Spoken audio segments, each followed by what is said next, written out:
So Power Book 4 Force got off to a very strong start. We follow Tommy in Chicago after leaving his life in New York, where he learned some new secrets that Kate had been keeping from him for his entire life. And that was JP Gibbs was his brother, and his grandma Miriam Egan is actually alive. So I'm sure as the season goes on, we'll learn more about Tommy's background, and especially who JP Gibbs is. For example, how he's a gifted jazz musician, and how he and his father own this bar, which is being attacked by local gang members. But the end of episode 1 of Force ended up with Tommy changing his mind about heading to LA. He told Rodolfo that he's his own boss, and Tommy's gonna pick up from where he left off. But what is Tommy up to next? Because he's getting constant phone calls from Rodolfo, and for those who have forgotten who Rodolfo is, he was introduced to us by Jason Michich in Season 6, Episode 7 of Power. Rodolfo was one of Jason Michich's distros in LA, and he is very similar to Tommy in the sense he does shit solo, but Jason Michich told him that he was looking to send him to California to work with Rodolfo. But of course, in episode 9,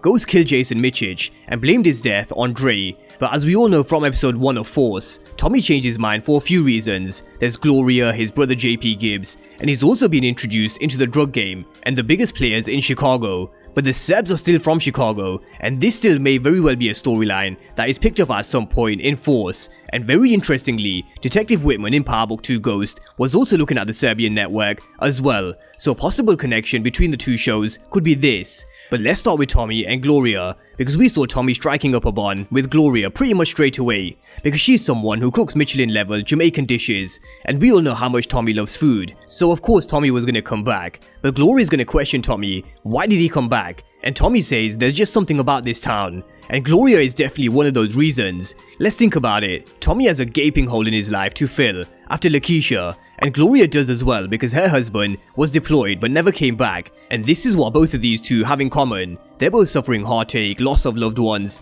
and they're the ones left behind. And I do wonder if we'll see or hear about Gloria's husband, because Power definitely dropped bits of information which can be picked up in later episodes or seasons. But putting 2 and 2 together from the official trailer for Force, Tommy and Gloria are going to continue doing their thing. But as we all know, there is some history here between Vic Flynn and Gloria as well, and this will complicate things. And this is also another issue between Vic and Tommy, because we've all seen these are definitely two characters who won't be getting along with each other after what we saw in episode 1, and I'm going to come back to the Flynns in just a moment. But sticking with Tommy, we're going to see Tommy meeting Diamond for the first time, because this is Tommy in Diamond's barbershop, and Diamond is going to ask him who does he work for, because the way Jenard described him in episode 1, he was this crazy Casper the Ghost who basically shut down the whole room and bounced with his money and drugs, so he definitely doesn't work for Walter Flynn either. And Tommy's gonna tell him that he's got no ties to anyone or anything in this city, and he works for himself because he's a free agent. And Tommy is definitely clocking Diamond City.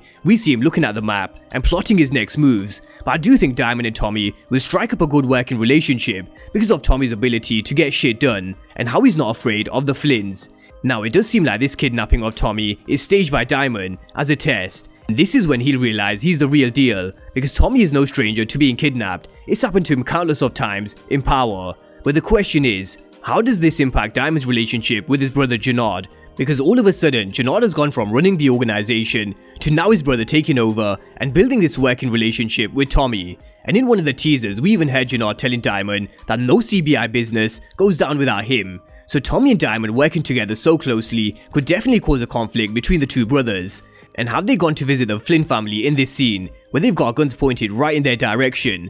Because we're gonna hear Walter Flynn telling Vic and Claude that every couple of years, some dealers come along, but the difference is, Tommy isn't just any normal dealer. Tommy is definitely someone who Walter hasn't encountered before, but he's an old head who's probably seen through and been through everything in his time, and he's still standing, so he's definitely got his shit in order. And we see him laying down the law with his kids again. He tells Claude that Vic is in charge of the streets and she's in charge of the books, because Claude probably asked Walter for more responsibility again. And this is because Claude definitely is someone who wants to be her own woman, and with Claude sitting in Walter's seat in episode 1, she's telling us that she wants to be the boss, and at some point in the future, I really wouldn't be surprised if she did rise to power, and where she does eventually take her father's seat. But at what point will Claude think fuck this and start doing her own thing? What will it take for her to really snap? I think we've already started to see the foundation being laid for this already, when she was taking drugs with Mai.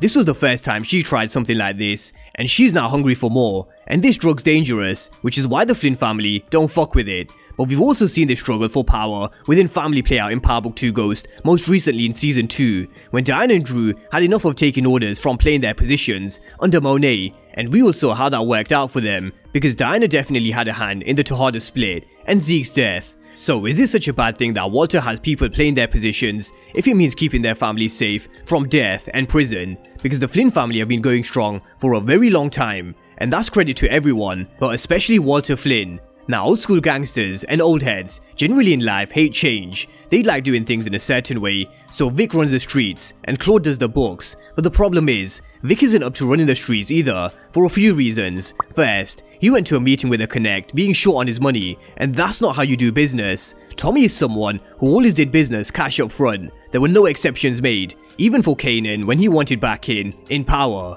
And Tommy really does know how to handle the streets, business, people, money, and we're even gonna hear him telling someone, pay up.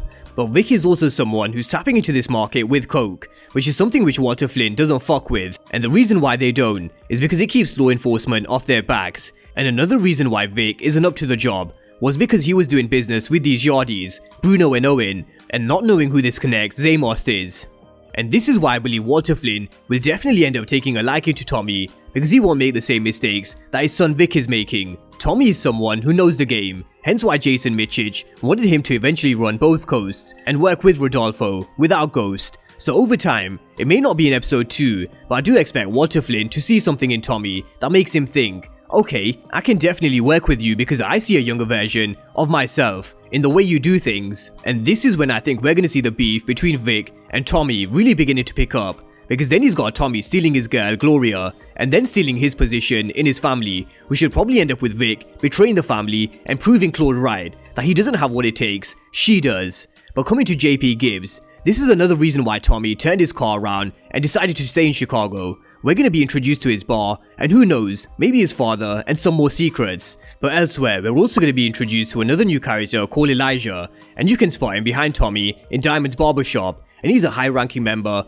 of the CBI who knows how the drug game is played and isn't afraid to bend the rules. As the closest ally of Jenard Sampson, there's nothing he won't do to prove his loyalty to both the Sampson brothers. So we can expect Elijah to be heavily involved in and around the Chicago Brothers Incorporated, and Tommy as well. And that's a breakdown of the trailer for episode 2, where Tommy continues to clock Diamond City, but also ruffles some more feathers with Walter Flynn. And from episode 2 onwards, we're gonna see Tommy start to build his own organization, recruiting people like D-Mac, who we haven't seen yet, and who knows, maybe some old power characters returning at some point as well, because we've all seen it happen in Power Book 2 Ghost. So drop all your predictions for episode 2, and of course if you're new to the channel and you haven't done so already, then remember to smash the subscribe button if you want to see everything Power Book 4 Force and Power Universe related. But as always, thank you guys for watching, and I'll see you next time.